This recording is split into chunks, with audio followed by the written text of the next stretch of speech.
Yan, yes, hello.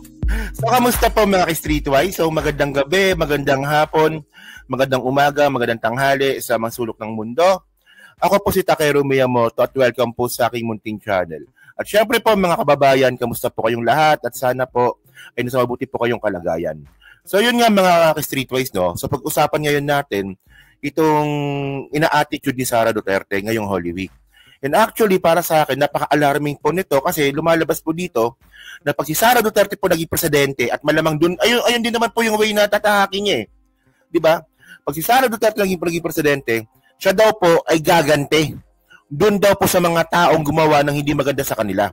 Na which is para sa akin napaka-bullshit nun kasi una sa lahat, hindi pa naman sigurado na magiging presidente ka. At pangalawa, hindi ka ginawan ng masama dahil gusto ka lang gawan ng masama. Kaya nangyayari ito sa pamilya Duterte, yung mga bagay po na yan. Kasi nga po, unang-una, mamamatay tao, magnanakaw, at saka mga may saltik po sa ulo. Okay, so babalikan po natin yan ha. So, ang gusto ko lang sabihin dito, di ba, nagbanggit si Sara Duterte na pag siya naging presidente, babalikan niya po lahat. Na which is napaka-alarming po nun at napaka-delikado po nun. So ngayon na, kung pupuntahan po natin, mga ka-Streetwise, no, yung statement niya ngayong Semana Santa. Okay? So, ito basahin ko muna to ha. Sabi dito, mensahe para sa Semana Santa, April 14. So, ngayong araw to, no?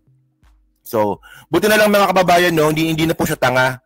Kasi naalala ko po dati, nung I think Pasko ata yun, no? Naglagay siya ng Assalamualaikum. Hindi actually, malit lang na bagay yun, pero tanga-tanga po nun. Isipin mo ang Pasko po, ano po yan? Holiday po ng Kristiyano yan. Tapos maglalagay ka ng Assalamualaikum. Sa simula na which is ito po ay pagbati po ng Muslim. O buti ngayon tinanggal niya na, di ba? Yung Assalamualaikum, wa rahmatullahi wa mabarakatuh. Buti tinanggal niya kasi nga Holy Week. Samantalang dati meron. Sabi sa iyo, tanga yan eh. So sabi dito, nakikisa ako sa sambayan ng Pilipino sa pagdarasal, pag-aayuno at pagbubukas ng ating puso ngayong Semana Santa. Ito ay mahalagang pagkakataon upang pagnilay-nilayan natin ang banal na pag-aali ng buhay ni Jesus upang ligtas tayo sa mga kasalanan. Okay? Magsilbing sa ng ilaw sa ating sakripisyo ni Jesus at patatagin natin ang ating pananampalataya sa panahong tayo ay nagiging mahina. Okay? Nawawalan ng pag-asa, di ba? O punong-puno. Well, mga kababayan, mayroon siyang binabanggit dito sa bandang baba na ito, habang dumadanas ang bayan ng matinding pagsubok at lalong lumalalim ang pagkakawatak-watak, ang Kwaresma ay paanyaya para sa panahon ng paghihilom. Una sa lahat ng mga babayan, napakakapal ng mukha nitong babae po na to. In the first place, kaya po nagkawatak-watak po ang sambayan ng Pilipino, isa sa mga reason kayo. Nagtatrabaho po ng maayos ang ating Presidente Bongbong Marcos tapos yung tatay mo ng gugulo. Nagkawatak-watak po ang Pilipinas dahil po sa mga Duterte, mga tanga ka ba? So tularan natin ang pagmamahal ni Jesus sa atin. So sabi pa dito, manalig tayo, magkaisa, malalampasan natin ang dilim. Okay. Kung meron man dilim na nangyayari mga kababayan, ito po ay kadiliman nung panahon nga po ni Digong. Tandaan nyo sa buong mundo, 2017, si Duterte po pinakakurakot sa buong mundo. Nung panahon po ni Digong, 30,000 daw po yung mga namatay. Dahil po sa drug war. At ngayon, tapos na po yung termino ni Duterte, nanggugulo pa po sa Pilipinas. Kung magsalita si Sara Duterte, akala mo napakalinis ng mga hayop na to, no? And by the way, mga kababayan, ito yung part ng video niya, no? So, malamang napanood yun na ito, pero ito, saglit lang naman to, mga 20 seconds na naman ito, no? Okay. Hello, kaninyong tanan. Magandang araw sa inyong lahat. Lang isin natin yan. Nakikiisa ako sa sambayan ng Pilipino sa pagdarasal, pag-aayuno at pagbubukas ng ating puso ngayong Semana Santa. Ito ay mahalagang pagkakataon upang pagnilayan natin. Alam nyo kasi mga kababayan, no, napakasimple na lang po ng script ni Sara Duterte. Binabasa niya pa. Ayan ang hirap kay Sara, no? Minsan na lang gumawa ng speech, no, binabasa pa. Actually, napakasimple na lang nun eh. Kahit walang speech, napakadaling gawin nun. Pero sa kanya, obvious na obvious po, no? Pag si Sara po gumawa ng ganyang klaseng video, ano po yan, may binabasa po siya. Sure naman tinan ninyo yung mata. Diba? And by the way, mga kababayan, ito yung sinasabi ko po sa inyo. Ngayon po, ang lakas ng loob ni Sara Duterte na magbanggit tungkol sa Kwaresma, tungkol po dyan sa mga mahal na araw. Pero in the first place, mga streetwise, no, kasabi niya lang po nito nung Pasko. Actually, hindi ko po makalimutan ito, no. Sabi niya dito, VP Sara Duterte, hindi ako magpapatawad. Yun niyo, ha? As Vice President Sara Duterte talk about the spirit of Christmas during a Thanksgiving party. She herself said that she is not forgiving person. Yun niya, ha?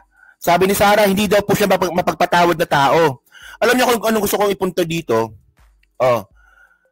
Ngayong Holy Week, naging ipokrita.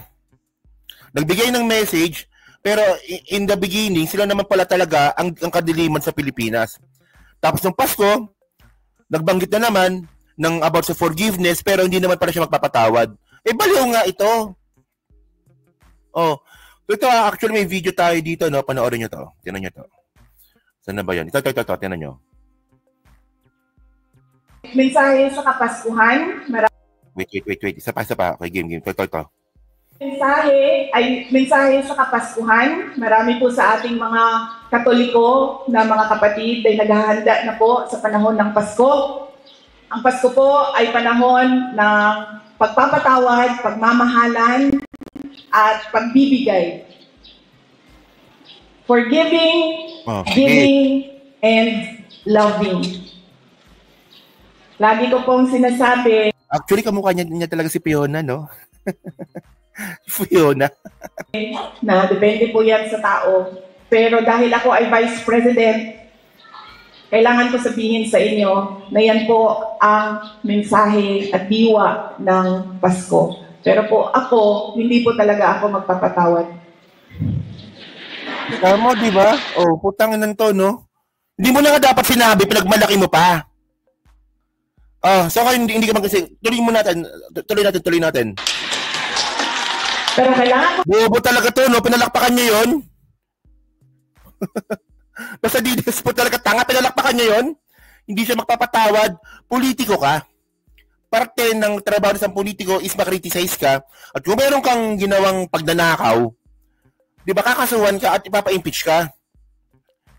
So ngayon, dahil sa ginawa mong katarantaduhan, maghihiganti ka. Kasi ganun mga kababayan eh. Pag sinabi mong hindi ka magpapatawad, ibig sabihin nun, maghihiganti ka. Papalakpakan nyo yun? Magkakagulo ang Pilipinas, papalakpakan nyo yun? Tanga, no? Tanga talaga, no? Sige, continue. Pero kailangan ko sabihin sa inyo na ang Pasko ay panahon ng pagpapatawad. Nasa sa inyo na yan. Kung magpapatawad kayo, dahil iba-iba naman ang tao eh. Di ba? So ngayon mga kabayan, no? Kita nyo, So ngayon, mangyayari dito, kasi alam naman po natin, di ba? Alam naman po natin na mayroong impeachment po na paparating. At pag ito po, nalusutan po ito ni Sara Duterte, magagamit po ito ni Sara sa eleksyon sa 2028. Na pwede niyang sabihin, kita ninyo, di ba? Ang daming paratang sa akin, hindi napatunayan, hindi ako napa-impeach. So magagamit niya po sa eleksyon yon. So tayo po ba, papayag ba tayo na magkaroon po tayo ng isang presidente na isa sa pinaka-plataforma niya maghigante? And by the way, mga kababayan, pag si Sara Duterte po talaga nagsalita about sa pananampalataya at about sa pananalig sa Diyos, hindi po ako naniniwala. Kasi in the first place, kung talagang gusto mong, di ba, magbanggit tungkol po sa pananampalataya ng tao at bilang isang Kristiyano at sa pamumuhay po ni Jesus, dapat unahin mo sa sarili mo. Maging magandang example ka. Parang ito yung sinasabi ko sa inyo mga kababayan eh. Si Kristo po, napakasimpleng tao po niya nung nabubuhay po siya. Base po yan sa paniniwala po ng mga Kristiyano. Pero si Sara Duterte, mga kababayan, siya po ay meron pong 433 na security. At request niya po yun. Si Kristo, no? Nung si Kristo po nasa mundo pa, base po sa aral ng Kristiyano, wala po siyang ganong karaming security. Ang kasama niya lang po dito, yung 12 apostles niya. Pero si Sara, meron siya 433. So bago ka magbanggit na about sa pananampalataya, isabuhay mo muna si Kristo. So ngayon, ito sabi dito, Malacanang official, Philippines spends over 500 million for Duterte security. Ganyan ba simple? Tandaan nyo, si Kristo po namuhay ng simple. Si Kristo namuhay ng simple, si Sara po hindi. So sabi niya pa dito, basahin muna natin He said this lavish spending for the security of just one person highlights the substantial financial burden displaced on public funds and questions the morality and propriety of such expenditures. I would have kept quiet on this issue if not for the ridiculous exaggeration of some people like Senator Bato de la Rosa calling on private citizen groups to augment the security of VP Sara as if there is a constant imminent grave threat and danger to her life. Actually, ito, natandaan ko to eh. Sabi ni Sara Duterte, meron daw pong grave threat sa buhay niya. So ngayon, natanggalan na po siya ng security, nabawasan na po siya ng security, at ngayon, yung security nga po ni Sara Duterte ngayon is handpicked na po ng PSC. So, nasaan yung grave threat? Sabi ko sa inyo eh. So, ayun ang point ko mga kababayan. Diba?